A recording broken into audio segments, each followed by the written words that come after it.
Hello, class. I wanted to make a really quick video to help you get started with reading your lesson plan. I first wanted to start off showing you this website, which I included in the announcement. If you're having trouble picking a theme, because you need to pick your theme first before you start your first lesson plan, this is a great website. It's called A to Z teacherstuff.com. And on the left side right here, you have different grade levels. So if grades K to 2 does not suit to your needs, you can pick from 3 to 5, middle school, or high school. So you can just kind of scroll down, and they have a whole bunch of different themes to help you kind of get your creative juices flowing in your mind. So I hope that kind of helps. Over here, I'm going to start off with the template that I provided in the announcement.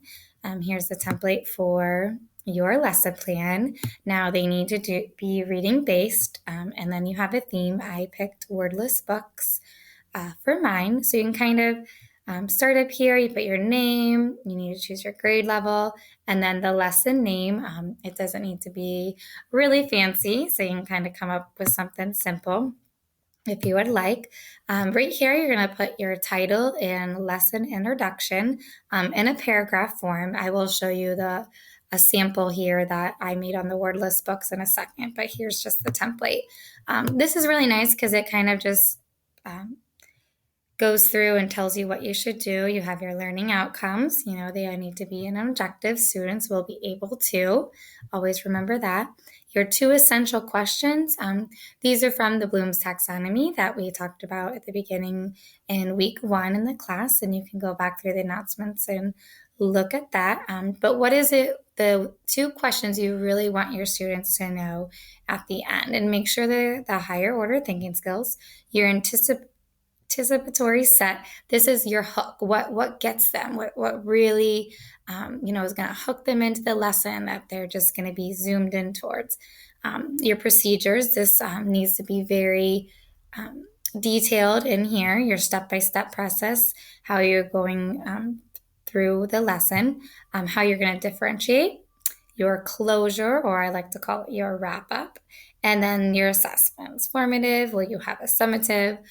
Depending on, probably the introduction lesson is not going to be any summative, but list any assessments you'll have, any legal modifications you need to make, special education or your ESL students or ELL, and any reflective practice, some questions there to answer, and your materials. So list all the materials here. Now I'm going to switch over real quick to the sample that I made for you guys, and just kind of going to go down real quick your title and lesson introduction. So here, you're going to talk about, I talked about my wordless picture books, books with no words, and I went into about what wordless picture books allow and kind of the whole point of the lesson. Next section, you're going to do your GLEs for the New Hampshire standards. Now, if you are not teaching in New Hampshire, you do not have to have these listed. Then your Common Core standards, and I provided the website as well in the announcement to link you straight to those. Your learner outcomes, students will be able to, and you can read through the sample to help you out with that. Their 2 essential questions, and then the anticipatory set I had 3 photos of animals. I had them placed out on the document camera, and that would hopefully get the students really interested and ready to get hooked into the lesson. And you can look over the step-by-steps that I provided, but as you see, they're very detailed. They're not, your one sentence. It goes into what they will specifically be doing. And here I listed, and you can bullet point as well, the ways I will differentiate during this lesson. And here's my wrap up.